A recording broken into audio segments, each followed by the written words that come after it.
Hi, MTV Asia. I'm Tom Felton, and you're watching MTV at the Movies.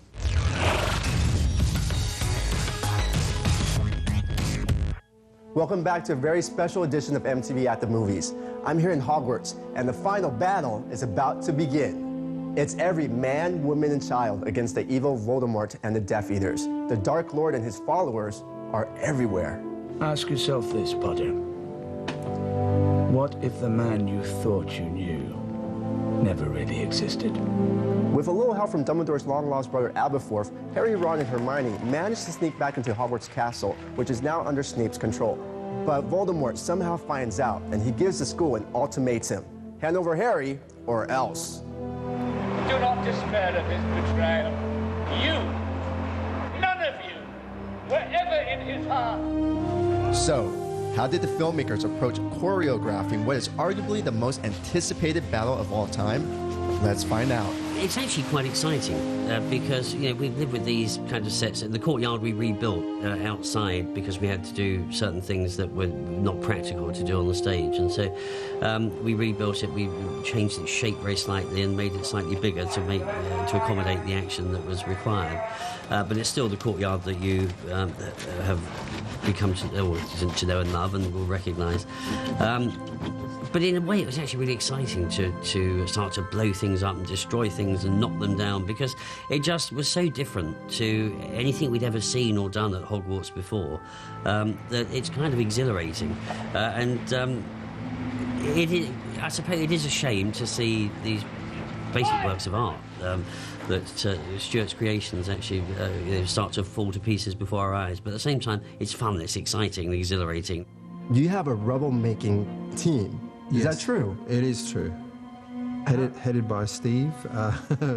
We have a large rubble-making team, and we made tons and tons and tons, mountains of rubble, because it's so important. The destruction of Hogwarts is, it's such a major feature. You need a lot of rubble. You need a lot of rubble, and you need enough rubble to make huge. You treat the rubble as a set, as a new set, in fact, and make big sculptural shapes with it.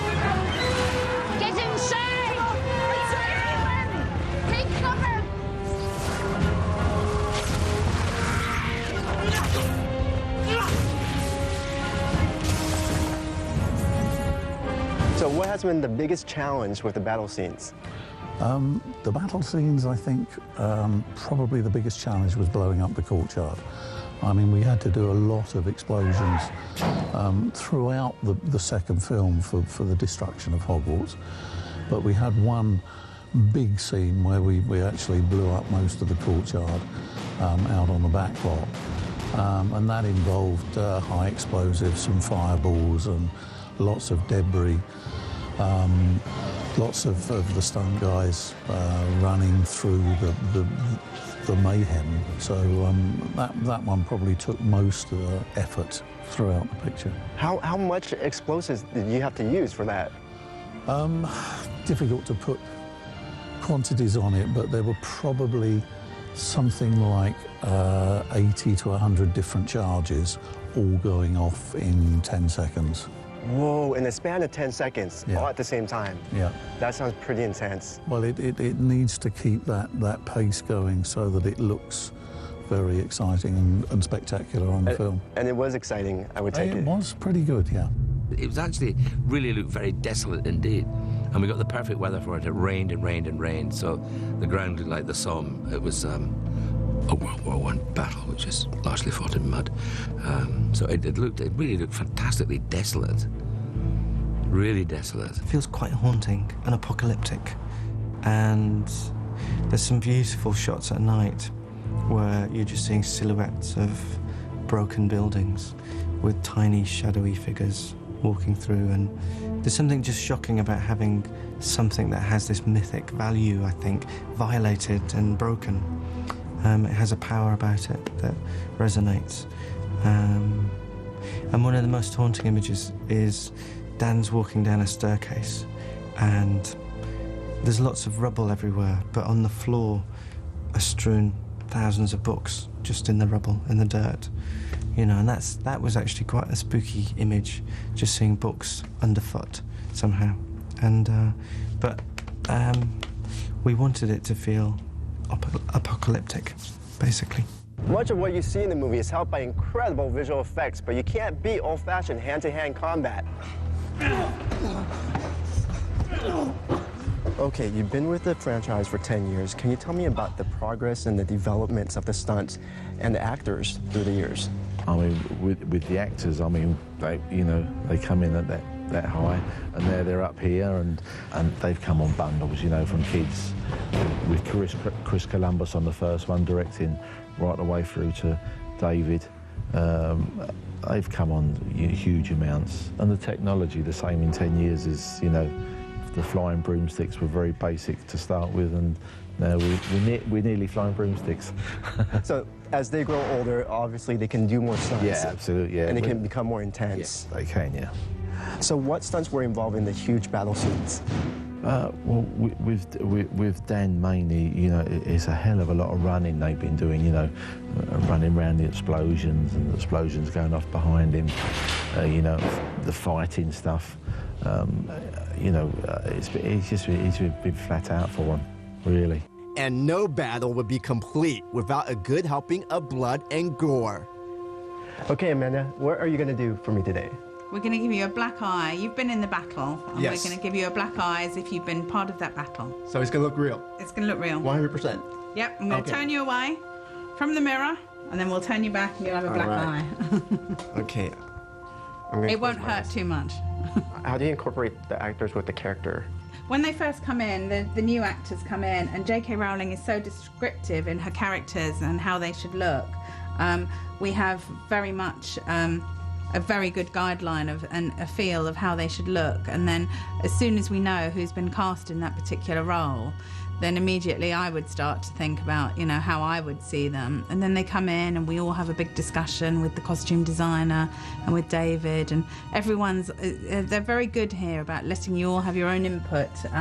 So everyone's ideas are open to, and we'll try lots of different looks and see which everybody's happy with. How many characters do you do in a day? I mean, the actors, on average, when they're shooting? On average, we can have 5 or 6 actors a day each to make up. Is that considered a lot for you, or that's average? It depends. Normal? If you're sticking a beard, if you're doing Dumbledore and you're doing Hagrid and you're doing Harry, that will keep that. You'll only do those 3 that day, because keeping the beards on in the heat. If Harry has lots of wounds, it's keeping all of that in continuity. Okay, well, I was asking Amanda about the whole process with the makeup, Sure. but can you tell me the whole process with the wigs? I mean, does it take a long time for them to actually put it on? It doesn't take too long.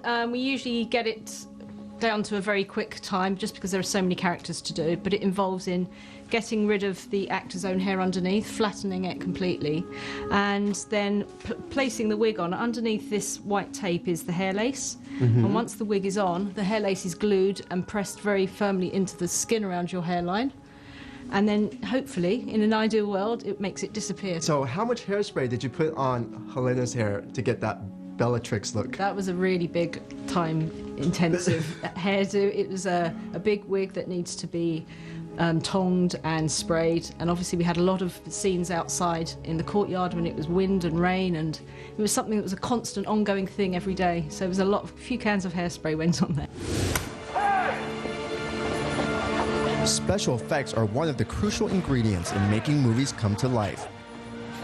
Have you ever wondered how much of what you see is real? Share with us a movie magic secret. What effects are there in the film that people think is real, but it's not? There's a running theme all the way through. For instance, Hagrid is not 7'3".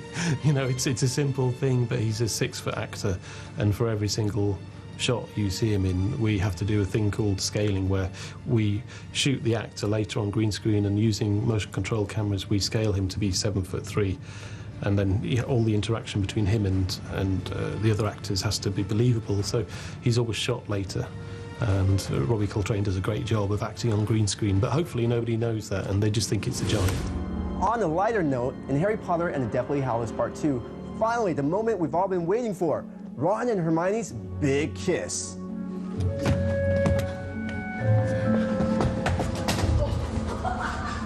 You see some action with your romance with Hermione, so do you actually get her?